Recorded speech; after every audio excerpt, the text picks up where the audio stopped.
Hey, what's up, you guys? Welcome back to my channel, Just Simply Sports with me. I am Kaja. Happy New Year. This is going to be the final video for me of 2024. This is the year that I decided to stop living in fear and start my podcast journey. So if you are new here, I welcome you. Please like and subscribe. If you're not new and you've been here, you're part of my journey. I just want to take a second to say thank you, thank you, thank you. I so appreciate you. Excuse me, I'm stuttering. You have no idea how much your support means to me. I know there are a lot of podcasts you could be watching, and if you choose to watch mine, my episodes, my videos, my shorts, my TikTok, whatever it is, I do appreciate it. I don't take it for granted. Thank you, thank you, thank you. Now, I wasn't going to do this video, but then I said, you know what? I have to, because something has to be done. We cannot bring the bad play of the Golden State Warriors into 2025. We have got to leave it here in 2024. So I'm hoping that if you're a Warriors fan like me, or a Steph Curry fan, Draymond, whoever it is, right, with the Warriors, I hope that you will manifest with me a better 2025. Let's leave the awful play here and let's not bring it up again. Let's not have to bring it up again, because after what we saw last night with the Cleveland Cavaliers for like the second or third time this season, on top of all the other losses, after starting 12-3, I'm really wondering, and I'm really, really concerned that Steve Kerr might be losing his job. There might be some trades coming up that we don't want to get, people that we want to get traded. But something needs to be done, because this season is looking like it's getting further and further and further away. And they're just wasting Steph's good years, like just wasting his good years. I'm going to play some of the highlights from last night, and then we're going to get into it, you guys, because they were hanging in there for the first two quarters. And then after halftime, it just got away. It just got completely away, and it just never came back. You got to find some consistency here with the officiating. We discussed the listen that Steph Curry gets is drive, like get guys moving around. Mitchell, another three, and here comes Cleveland. They're not might help in terms of shooting. Still 30 at free throw shooting percentage. And then Mobley for three. Green Wade is three. Nice pass from Trace. Cash running the floor. Evan Mobley laying that up and in. 4 teams, 4 games, they've lost 20 points? 20, 23 points already in a matter of how many minutes? That's crazy. Defense, they're still top 10 in the league. That was close to a backcourt. Pass back to Allen. Flipping it up and in. Chapman a lot this month. That's really frustrating. Yeah, bottoming to three. His first three of the night. Allen rejected the screen. Then Allen, the decision maker. Towards the end, driving on the baseline.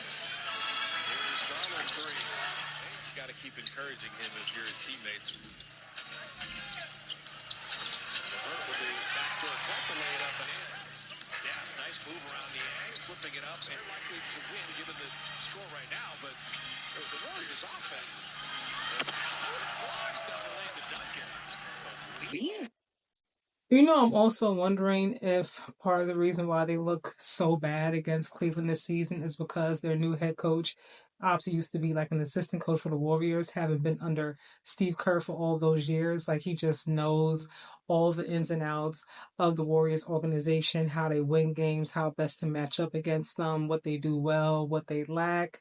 And he just knows, like, what it takes to beat them. I mean, it doesn't take much, it seems, lately, because everybody's beating the Warriors. You know what I mean? But when they play the Cleveland Cavaliers, each time it's just like a blowout, you know? So I'm just thinking, you know, their coach is like, I know this team, we got this. I'm going to tell you what we're going to do. We're going to go in here, we're going to execute, do X, Y, and Z, and bam, they can't stop us. And they never have an answer for Cleveland. You would think when you face a team a certain amount of times, like after a while, like, they would, like, you would have their number, so to speak, or would at least be a closer game, like a competitive game. But after like the first two quarters, when it got to like the third quarter, it seems like after halftime, Cleveland came out and said, "Look, we're gonna stop playing with these boys.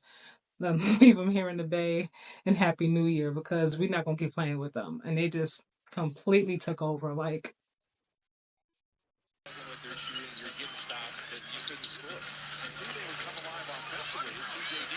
Sent LeVert away, but today free throwing tonight, so third straight game 75% mark. Moses Moody open three. Mid-range. That's where the Warriors want him to go all the way to the basket. And he'll shoot that three. So it's a 15-point game after being down 26. Here comes the Warrior pressure defensively. Moves for three. He got it. If you dig in defensively like you did in the first half and grind your way back in offensively, Mitchell got right to the rim. I didn't know your voice carried like that. That's what I'm saying. And what's crazy is that we all know, like, or we all at least say that Steph is the one who kind of took over the NBA and completely shifted, the way the game is played with, constantly knocking down the threes, and not everyone's kind of adapted to the Warriors' style of play. So it's not something that's unique anymore and everybody can do it. So when you meet a team that's just as good as you and they also can, get around the rim, they can lay up, they can block, they can dunk, they can play defense, they can rebound on top of shooting the three. You just kind of at their mercy if you have nothing else to really give. And I will say with the Warriors, I'm not going to play the rest of it, you guys, because we know how it went. And it did not end well. Um, I will say I feel like for the Warriors, and I've said this for a while now, I feel like Steve Kerr really needs to lock down on who that core starting group is going to be, who's going to be that core coming off the bench. Everybody else just kind of fills in where they get in, because they keep trying all these different things, all these different lineups. Kuminga's starting, he's not starting. Wiggins is so inconsistent this season. I'm not sure if it's because he's still dealing with the loss of his dad, if it's his head is still there, or what. Um, but he's just been very, very inconsistent this season. There's some games that you're like, yay, okay, this is the Wiggins we know from, when they won that championship, and he was a crucial part in how they beat Boston.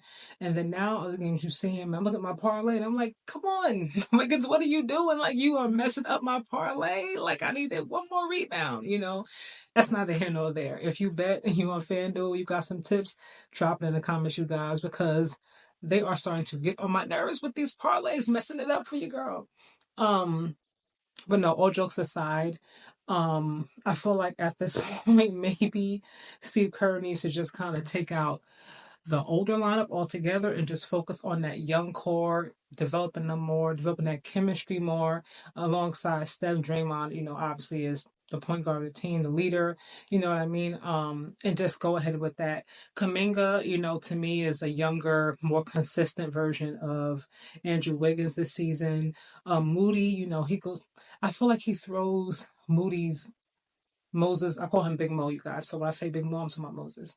I feel like he throws his game off, because there are some games he's like 10 minutes, some games he's 9 minutes, other games he's 15, 16, 17 minutes.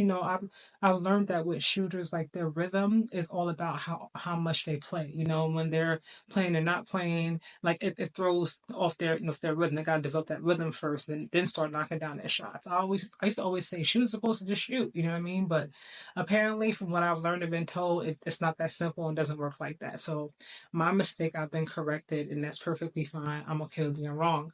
Um, but I feel like, at this point, let's maybe sit down with some of the older guys and just develop and just go with this new core. There are a lot of guards on that bench, and maybe putting them in, you might find some sort of spark, because right now this is not working. For the life of me, I'm really trying to figure out, how is it you start off 12-3, you start off so high and then just fall so low? Like, only thing that's really different from the beginning is D'Anthony Melton, unfortunately he had a season ending injury, and then so they traded him, they got Dennis. But Dennis knows how to play. I know he's new within this offense and this system, so it takes time to adjust. I get that. But I'm looking at him, I'm like, damn, like, your assists are down, your points are down, like, you were doing better in Brooklyn. Like, what's going on? Buddy, I'm starting to really think that they should have just kept play. Because the whole purpose of what I thought in bringing Buddy in, because he option knocks down the threes, that's like his shot. I thought you were bringing in someone who was younger, who's going to be more consistent. But it does not look like that at all. Buddy is I don't even bet on Buddy. I don't even bet on Buddy anymore, you guys. Like, there are some games that he's 25, 27. He can't miss from the 3-point line. But outside from him and the three, he seems like he has almost nothing else to offer. And I hate to say that, because these are all still professional athletes who get paid. And I never want to be offensive or disrespectful because obviously they're talented enough to even get to the NBA to begin with, right? But there's levels to this. There's obviously levels to it. And I don't know if it's Buddy still trying to figure out because, he's been kind of moved around the past few seasons. I don't know what's going on. But right now, it's like when your 3 point is not going, what else do you have to offer? And I'm not seeing much else, at least not yet. Maybe something will turn around and shift for him. But at this point, they need to just stop trading people. And if you're going to trade somebody, please bring somebody in. Jimmy Butler, wink, wink. If you're going to bring somebody else in, bring somebody else that offers some defense. You know what I mean? Like Kuminga has been doing really, really well. I'm glad that he's in the starting lineup. Trace Jackson Davis has been doing really, really well. He's becoming more involved. He's scoring more. He's getting more rebounds.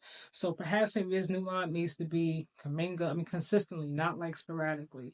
It needs to stay Kuminga, Steph, Trace, Draymond, and that last one, I don't know because everybody else is like so inconsistent. Not to their fault. Maybe it's just the way Steve Kerr is coaching, but something just has to give you guys because I don't know what's going on as a Warriors fan. I'm just sitting there watching this game, looking at the score from not watching the game, watching football, going back and forth. I'm just like, what is happening with this team? I'm putting out positive vibes that whatever this is right now will be left here in 2024. It will not be brought into 2025. We will see the Warriors just start making a change game by game by game and pulling something together to come up with some wins. Otherwise, like Draymond said, we're going to be looking across our screens and seeing a lot of people traded from this team. And then, hey, we'll see what happens, you guys. What do you think about the Warriors and how they can fix whatever it is going on in this locker room on this court, you guys? Because this is getting to be really, really embarrassing. Another thing, you guys, my mind is going, bear with me. What is happening with the California teams, really and truly? Sacramento getting rid of Mike Brown after you extended him after he gets Coach of the Year not that long ago. Now you have the Lakers who just got rid of D'Lo. I understand why, but you kept Gabe. I don't understand why you did that. Then you got LeBron, and then you got the Warriors.